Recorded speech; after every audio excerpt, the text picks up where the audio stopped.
আসসালামু আলাইকুম। আজ এমন এক হাদিস সম্পর্কে আলোচনা করতে চাই, যে হাদিস বর্ণনা করতে গিয়ে একজন সাহাবী 3 বার বেহুশ হয়ে গিয়েছিলেন। সেই হাদিস সম্পর্কে আলোচনা করব ইনশাআল্লাহ। সহিহ বুখারীর সর্বপ্রথম যে হাদিস, সেই হাদিস হচ্ছে ইন্নামা আ'মালু বিন্নিয়াত, অর্থাৎ সমস্ত কিছু আপনার নেক, ভালো কাজ, মন্দ কাজ সব কিছু নির্ভর করে আপনার নিয়তের উপরে। আপনার নিয়ত যেমন হবে সেই অনুযায়ী আপনি ফল পাবেন।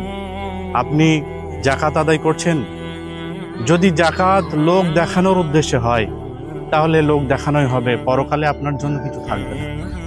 আপনি রোজা রাখছেন, ভাবছেন লোকে আমাকে রোজাদার বলবে, যদি রোজা লোককে দেখানোর উদ্দেশ্যে হয় তাহলে পরকালে আপনি কিছু পাবেন না, দুনিয়াতেই সব শেষ। এই সম্পর্কে একটা হাদিস বর্ণনা করতে গিয়ে একজন সাহাবী 3 বার বেহুশ হয়ে গিয়েছিলেন। এই হাদিসটি হচ্ছে তিরমিজি শরীফের 2382 নম্বর হাদিস। হাদিসে রাসূল সাল্লাল্লাহু আলাইহি ওয়াসাল্লাম বলেছেন, কিয়ামতের দিন 3 শ্রেণীর লোককে যখন সমস্ত মানুষকে সমবেত করা হবে, সেই সময় সর্বপ্রথম 3 শ্রেণীর লোককে ডাকা হবে এবং তাদেরকে জাহান্নামে নিক্ষেপ করা হবে। এদের মধ্যে সর্বপ্রথম যেই ব্যক্তিকে ডাকা হবে তিনি হবেন একজন কারি। মহান রব্বুল আলামিন যাকে পবিত্র কোরআনের জ্ঞান দান করেছেন তাকে ডাকা হবে। তাকে ডাকার পরে যখন মহান রব্বুল আলামিন তাকে জিজ্ঞাসা করবে, তোমাকে তো আমি ইলম দান করেছিলাম, দুনিয়াতে তুমি কি করেছো? তখন সেই কারি বলবে যে আপনার সন্তুষ্টির জন্য 2 বেলা তেলাওয়াত করেছি। মহান রব্বুল আলামিন বলবেন, তুমি মিথ্যা বলছো। ফেরেশতাগণ বলবে, তুমি মিথ্যা বলছো। তুমি দুনিয়াতে চেয়েছিলে যেন লোকে তোমাকে ভালো কারি বলে, ভালো আলেম বলে, সেই উদ্দেশ্যে তুমি তেলাওয়াত করেছো।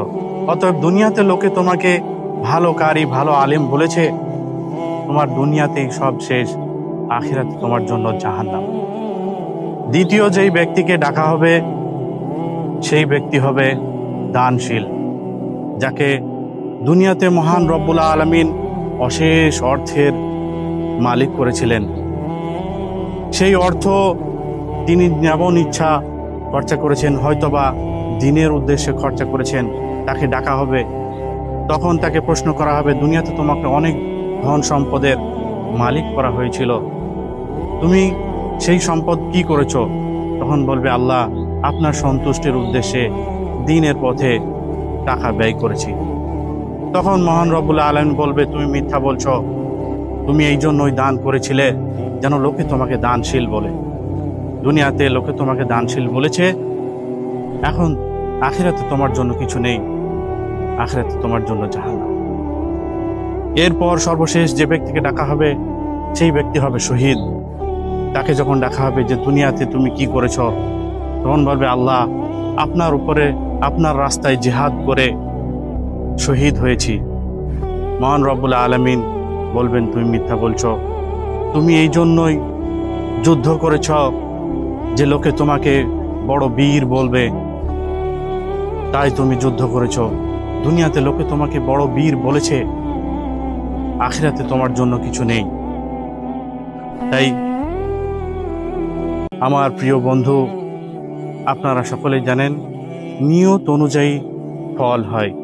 আপনারা সকলেই, আমরা সকলেই চেষ্টা করব যেন আমাদের নিয়ত হয় একমাত্র আল্লাহকে রাজি খুশি করার জন্য। আমরা সকলেই শোনার থেকে বেশি বেশি আমল করার তৌফিক ইনায়েত করুক মহান রব্বুল আলামিন। আল্লাহুম্মা আমিন।